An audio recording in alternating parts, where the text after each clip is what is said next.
Altså jeg har altid tegnet meget. I starten så tegnede og brugte sådan meget laserende farver, fordi jeg kun havde råd til papir.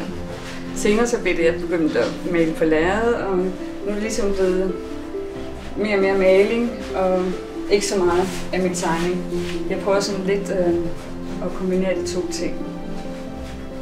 Hvordan jeg starter? Okay. Altså tit så kommer det til, at jeg starter med at bare putte nogle flader på. Sådan, ligesom bare for at brække lærredet, putte forskellige farver på, og bestemmer ligesom, hvordan jeg gerne vil have rytmen og selve harmonien. Og derefter så begynder jeg at tegne, og så vokser der noget frem, som jeg skal bruge, eller melder det over igen. Og ja, sådan bliver jeg ved indtil mange dage, til det er færdigt. Ja, jeg bruger altså, den her gang er det faktisk første gang, jeg prøver at male med olie, og det er meget spændende for mig, men normalt så bruger jeg akryl og kul.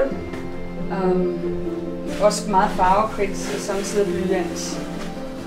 Ja, det er faktisk de materialer, jeg arbejder med. Samtidig bruger jeg også lidt collage. Jeg tror faktisk, det er noget, der er medfødt. Altså, jeg har malet siden jeg var barn, og da andre børn de stoppede med at male, så blev jeg bare ved. Og siden så var jeg på skole i Sverige, der startede jeg for alvor med at male. Ja, altså, jeg tror det er noget, der ligesom jeg suger til mig for omverdenen. Jeg får det også meget for musik, jeg er meget inspireret af.